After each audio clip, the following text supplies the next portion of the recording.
اس قدر ثواب ہے زیارت امام حسین علیہ الصلوۃ والسلام کا، اللہم صلی علی محمد وعلی محمد،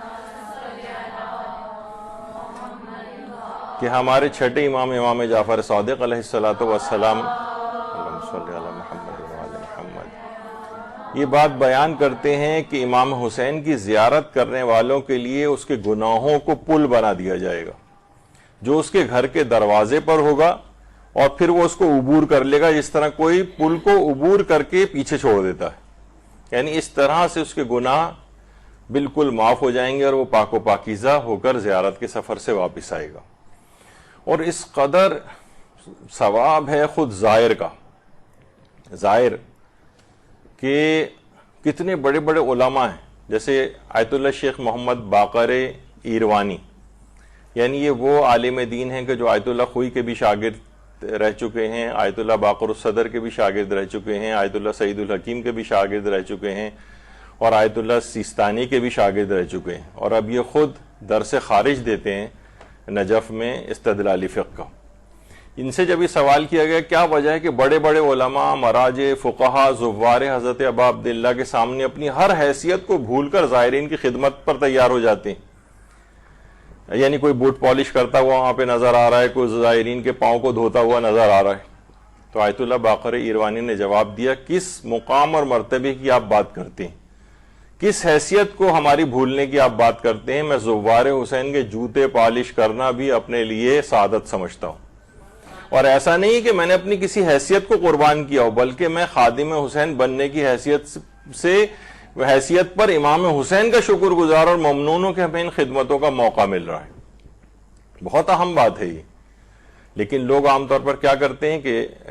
بہت معمولی سی عبادت سمجھ لیا گیا، اور عام طور پر زیارات کے اوپر بھی اعتراضات شروع کر دے دیے کہ ہر سال انسان زیارت پہ چلا جائے اور اس کو بہت سارے اور ثواب کے کام دکھانے لگتے ہیں۔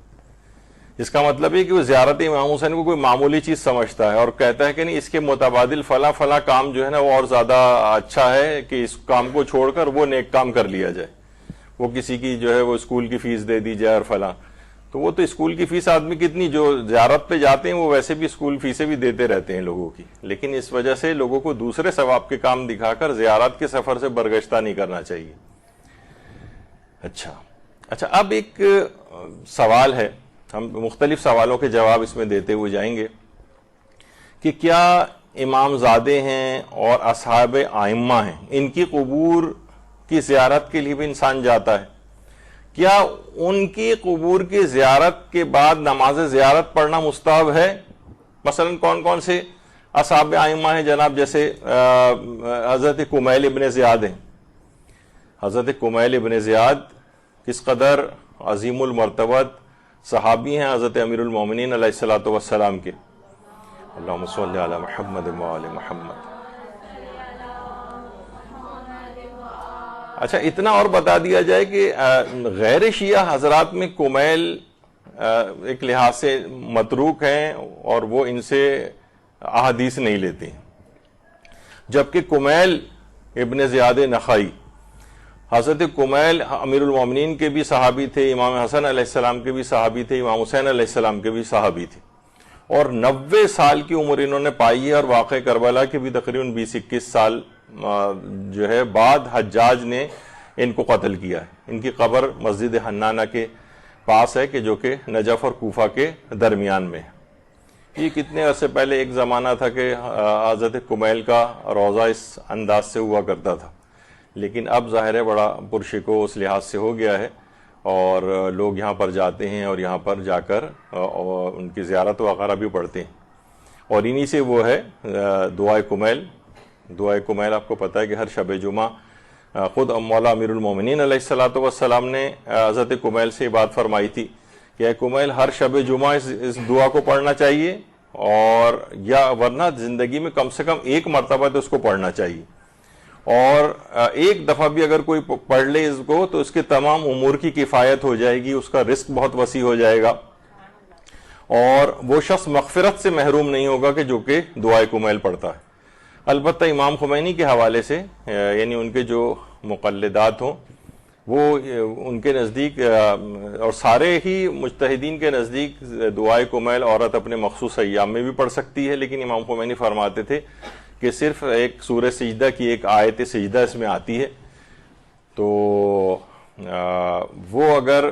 اس کو تلاوت نہ کرے، کیونکہ ان کے لحاظ سے ایک آیت سورہ یعنی جو سجدے والے سورے ہیں ان کی ایک آیت بھی پڑھنا حرام ہے، تو وہ ایک آیت بھی اگر وہ پڑھ دی جائے اور خاتون اس لحاظ سے یعنی اس کے لیے جائز نہیں ہے اس کو پڑھنا، تو اس کو نکال کر باقی پورا جو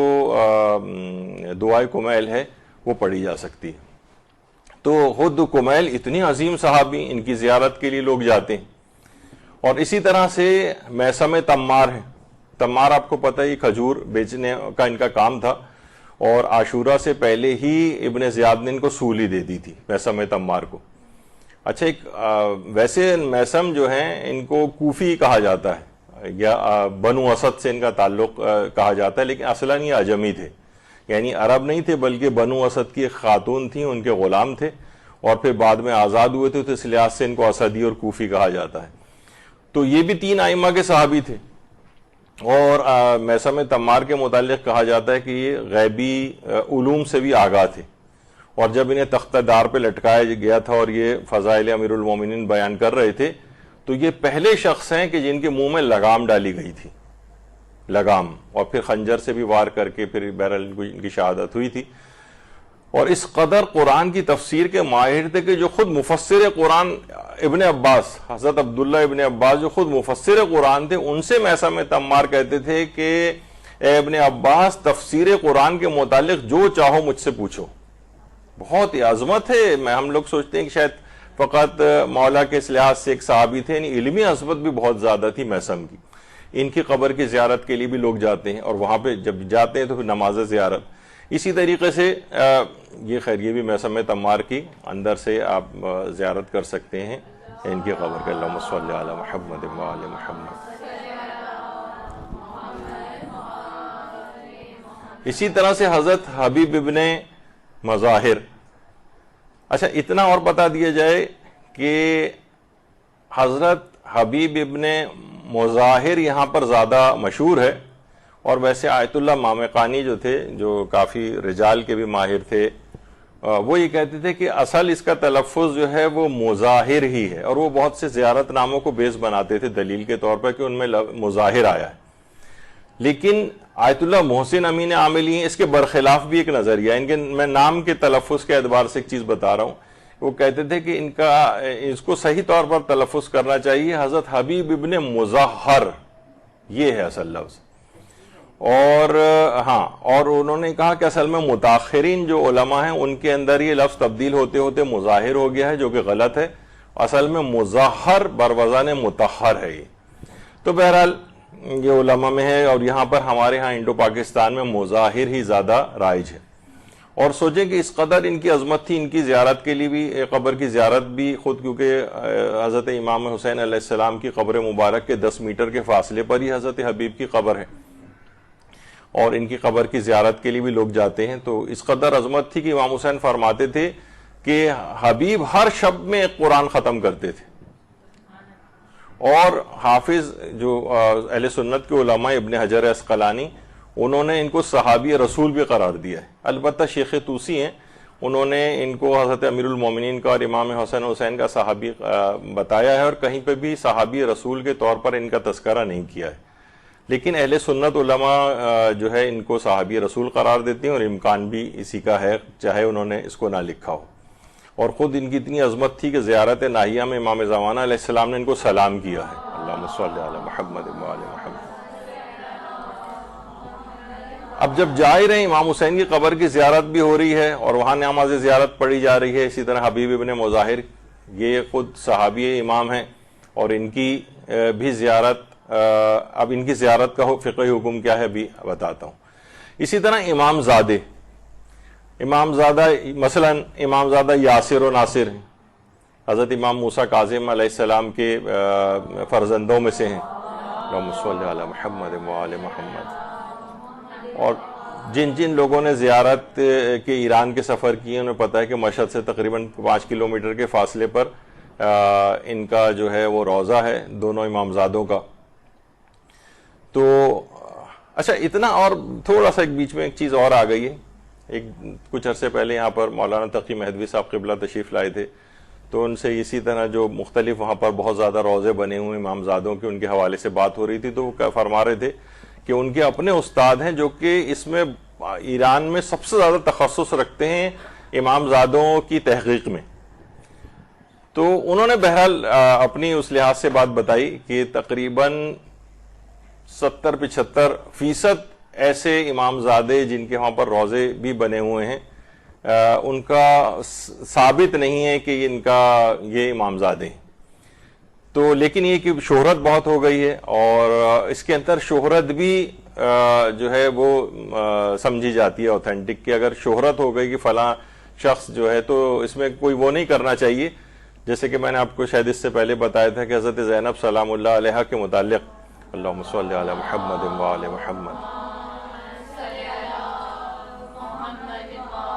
کہ شیعوں کا قول مشہور یہ ہے کہ ظاہر ہے کہ وہ دمشق میں دفن ہے جہاں سب لوگ ان کی زیارت کے لیے جاتے ہیں، لیکن ان کا ایک روضہ مصر میں بھی ہے اور ان سے منسوب ہے. اور کچھ ہمارے علماء اس بات کے بھی قائل ہیں کہ وہ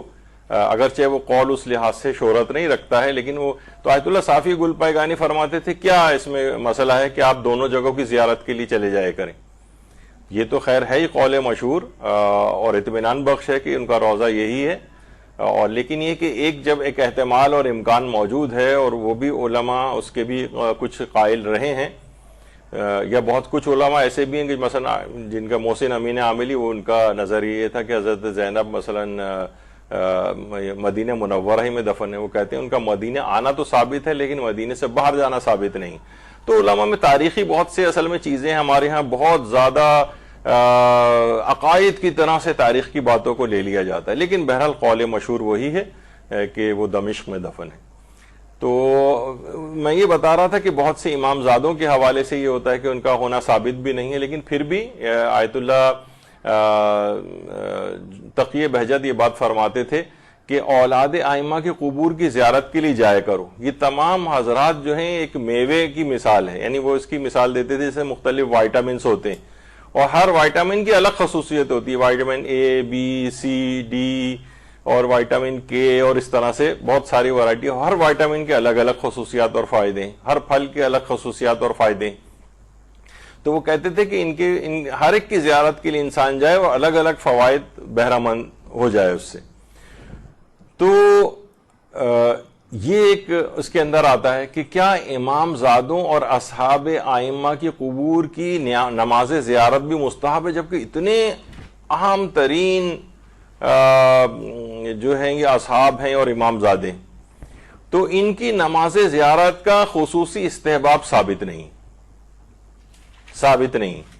کہ ان کی نماز، بلکہ کوئی ان کے لیے نماز زیارت اصلاً وارد ہی نہیں ہوئی ہے.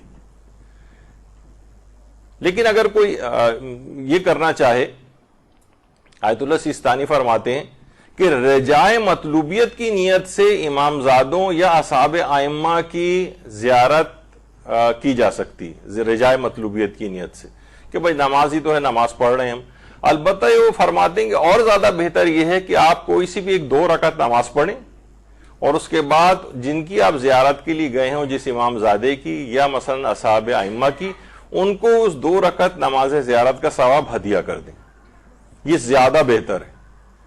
یعنی کیونکہ نماز زیارت الگ سے کوئی وارد نہیں ہوئی ہے، آئی نہیں ہے. اب آپ خود سے ایک نماز زیارت پڑھ رہے ہوں تو وہ فرماتے ہیں رجائے مطلوبیت کی نیت سے تو پڑھ سکتے ہیں، لیکن مستحب کی نیت سے نہیں پڑھ سکتے.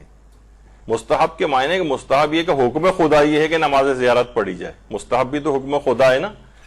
تو مستحب کے عنوان سے کوئی زیارت آئی نہیں، کیونکہ اس لحاظ سے ایک امید ثواب میں ایک اچھی چیز ہے، 2 رکعت نمازی تو پڑھ رہے ہیں، لیکن زیادہ وہ بہتر ہے، وہ یہ فرماتے ہیں کہ 2 رکعت ایک ایسی عمومی ایک نماز پڑھی جائے، کیونکہ نماز الصلاۃ خیر موضوعین، بہترین موضوع ہے، چاہے کوئی کم پڑھے زیادہ پڑھے، حدیثوں میں یہی آیا ہے. تو بہرحال یہ زیادہ بہتر ہے کہ اس کا ثواب ان جو اصحاب معصومین ہیں یا اولاد ائمہ ہیں ان کو ہدیہ کر دیا جائے. اچھا، آیت اللہ خوئی بھی یہ بات فرماتے تھے کہ خصوصی استحباب ان کا ثابت نہیں، کہ خصوصیت کے ساتھ نام لکھ کے آیا ہو کہ جناب ان کی نماز زیارت پڑھی جائے. اور آیت اللہ اسحاق فیاض بھی فرماتے تھے کہ مستحب ہونا اس کا ثابت نہیں ہے، مستحب نہیں ہے.